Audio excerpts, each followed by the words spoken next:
This is my go-to tart. I am actually going to make a frangipane tart. But since it's fig season, I thought, you know, these beautiful figs I found at the markets, and I think these would go beautifully with the frangipane. So let's kick it off. The first thing we're going to do, we're going to focus on the pastry. We've got about 170 grams of flour. We've got about 85 grams of butter, a pinch of salt. And here's the trick. Some ice water. I've just got some ice in here. I'm just going to put some water in there. Put a dash of vinegar in the water, and this really helps give you a really flaky pastry. Just a pinch of salt in there, and here we go. Flour and salt straight into the food processor. Whiz it up a little bit, just to mix up the salt. Now the butter goes in. So I'm just going to cut them up in small little pieces. All goes in. This is where you just pulse, right? You want to get it to a sort of a rough crumb. Great, that looks fantastic. Now the water goes in. So when the water goes in, you want the blender to be moving. A little at a time. Perfect. So whenever you work on pastries, it's a good idea to let it rest because you've just kind of given it a whiz. You've activated the gluten, so you want it to kind of relax. I generally don't knead the dough. Get some cling film, wrap it up, press it flat a little, so it's a lot easier to roll after. Fantastic. I'm just going to bung this in the fridge probably for about 20-30 minutes. The dough has been resting in the fridge for about 30 minutes. Now, here's a tip from me. This works really well for me, and I use it all the time. This is just one of those supermarket sort of bags you put fruit in. Get a clean one, cut two sides of it, because I want it to open up into a big sheet. Now, here's the trick to rolling doughs. I generally go one direction, quarter turn, and then the next direction. All right, so roll this out. Pastries are good to do over winter because it's not too hot. Great. So we're just going to measure it. Perfect.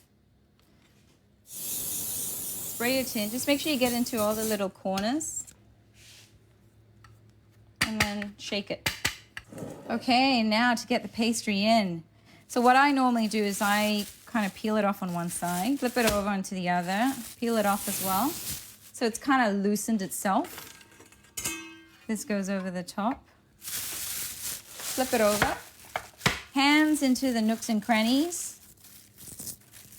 Okay. And then slowly peel the layer off. To trim the edges off, just take a knife and then just gently shave it. We're not cutting the pastry. Great. So now we're going to line this. So it's just foil paper. Very gently tuck them into the corners. And then push them over the top because this actually will stop your pastry from collapsing. Pour some rice through. All right, so straight into an oven, 180 for about 20 minutes.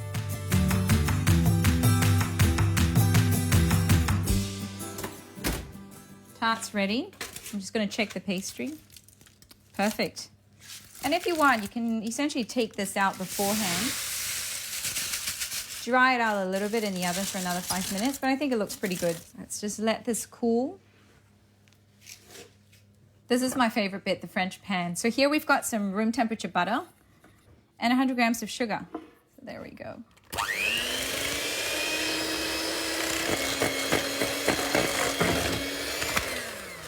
It's looking really nice and creamy. You can tell by the color of the mixture. It's really light. I'm going to crack the eggs in here. All right, 2 eggs go in, about one at a time. Looking good. Oops.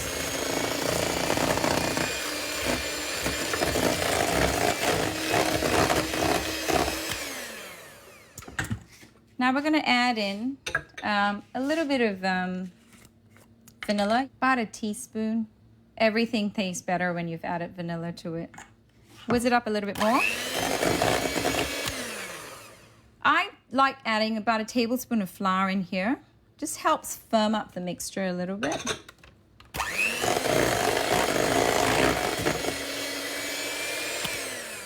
All right, I'm gonna fold the rest in by hand.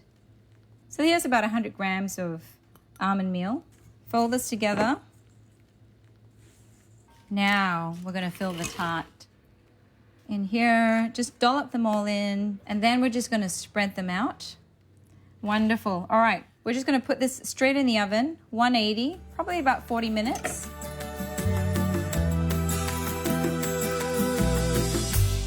Wow, okay, the tart's come out of the oven. It's had a bit of time to cool. I've taken it out of the tin, and now it's dressing the tart time. The only thing we need here is some honey, and I've got a little bit of pistachios. I'm gonna actually crumble this up a little bit, and we're gonna put it over the top. Great, all right, so we're ready. I'm just gonna paintbrush the honey over the top, just so it looks really nice. It glows a little bit, picks up the light. Now for my figs. I'm gonna do a little bit of a design. So I'm gonna halve some. So I'm gonna put some like this. We'll have one whole. We'll have a little bit more like that. Oh my gosh, this is so yummy. I love figs. Dried figs, fresh figs, anything goes. Okay, bit of honey. And this is the fun bit. We're gonna drizzle. This looks divine. It just looks so good. And it smells even better. Now we're gonna sprinkle some of this beautiful crumbled pistachios. Looks amazing. I'm gonna have to take a photo of this. Can't wait to eat this.